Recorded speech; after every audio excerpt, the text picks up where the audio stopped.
So I work at Acme, right? That's a grocery store, Acme Fresh Market. And, the other day I was thinking to myself while I was working, I'm like, wow, this job sucks. It's pretty pointless. It's like, doesn't even really matter. Like, why am I even here? What am I doing? I know I have to make money, but like, this seems like really, really trivial. Like, there's definitely better other jobs that I could be doing, and I feel like I should be doing something that's more important. And I feel like a lot of people can relate to that with like whatever they're doing in life, like whether you're like in school still or you're out of school, if you're in a job that's like maybe just part-time job compared to like full-time, and whether or not any of that is true, like you might be thinking to yourself like, oh yeah, I wish I had like a different job, or that I was in a different stage of life because that would be more significant. I'd be doing something that actually matters. Thoughts like that I feel like people have a lot. And funny enough, like this conversation or these thoughts kind of like came up in a conversation that I had a while ago with someone, and you know, I was I was feeling like I should share this with somebody because I feel like being vulnerable and talking to people is something that like ever since I've started working on doing, it's like definitely helped me to grow closer to God, but also closer with just like friends and people like in general. So this conversation that I had with my friend, his name is Calvin Muller, and basically we talked about just like how I'm struggling with the fact that like I don't know what God's plan is for my future. I don't know like why He has me where He has me, and like I don't feel like I'm not doing enough where I am, like in the position I am, like being a new member of like a body of Christ, and just like I feel like I don't matter. And that kind of was like something I really needed to like get off my chest, like in general, and talk to somebody. And he had something extremely awesome to share with me. He shared 1 Corinthians chapter 12 verses 12 through 31 with me. So verse 12 says that just as a body, though one, has many parts, but all of its many parts form one body, so it is with Christ.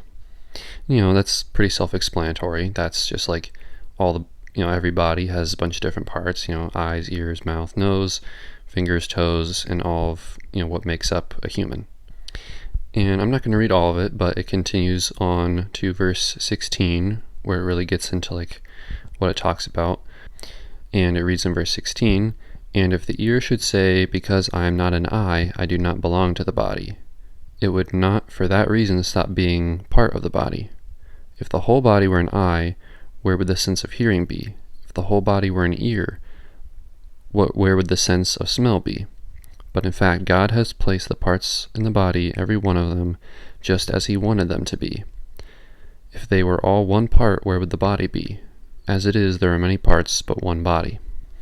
And obviously, Calvin explained it to me a little bit differently than I will, but, basically, the passage is trying to get at that, just as a human body has a bunch of working parts that it needs to function, is the same with a body of Christ, which you can relate this either to like your life in general, where you're like, I feel like I'm just like a small little insignificant part in the world that doesn't really matter. It doesn't need to be there for everyday life to function.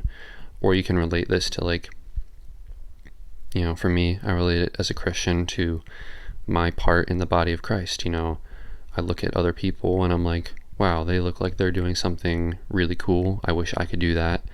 And I just think to myself, I'm not doing something like that. I'm not contributing. And I feel very insignificant when I think about that. But if you really look at it, you're like, well, yeah, I guess like every person in this world has their own part to play in like how the world is going to be run. We need all of the Acme workers. We need people who are going to be fixing the roads. We need people who are going to be, providing electricity and building cars and teaching our students and running the country. There's just, and probably not an unlimited amount of jobs, but there's so many, and all of them are extremely vital. Some people depend on just those people who are willing to plow the roads, in the winter, and like you think to yourself, wow, I'm just moving snow, like, but that's super important, like people couldn't go places and do things that they need to do if they weren't plowing the snow.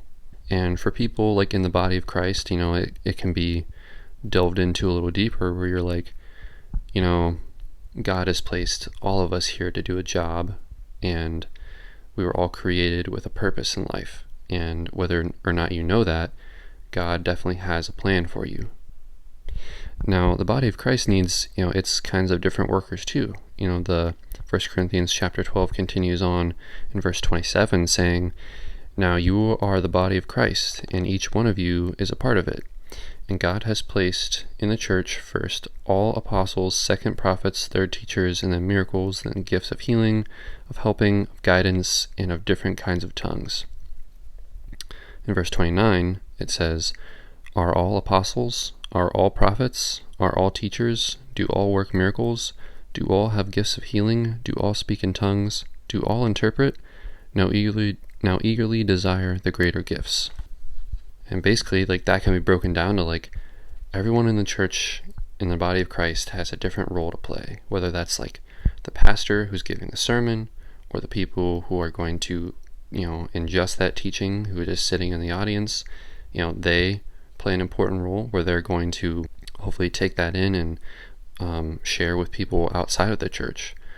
Then there's people who are teaching and discipling, like the younger, less experienced Christians, and then there's also people just like playing instruments in the band or writing out the pamphlets that are handed out, or literally people who are going out and serving like in the real world, like as missionaries. Like, there's a lot of different parts, a lot of different jobs, and all of them are necessary for the body, whether that's a real human body, to function.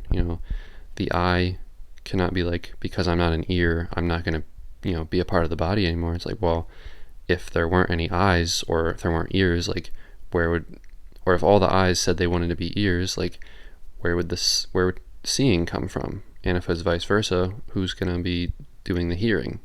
So it's a simple yet complicated notion, and I feel like everyone can really get something from this, of just like, no matter where you are, like, you have a purpose in what you're doing, and the way to find that out is to really look towards the Lord, because He knows your purpose, because He created you. And I know it's hard, because I definitely deal with this, like, I deal with these thoughts a lot, and just like, I'm not sure what I'm doing is right. I'm not sure like where I am in life is important at all. Like, how could just doing a part-time job like at Acme mean anything in the grand scheme of things? But you shouldn't give up on God's plan for you, because ultimately He is in control, and He knows exactly what's best for you and where you're supposed to be.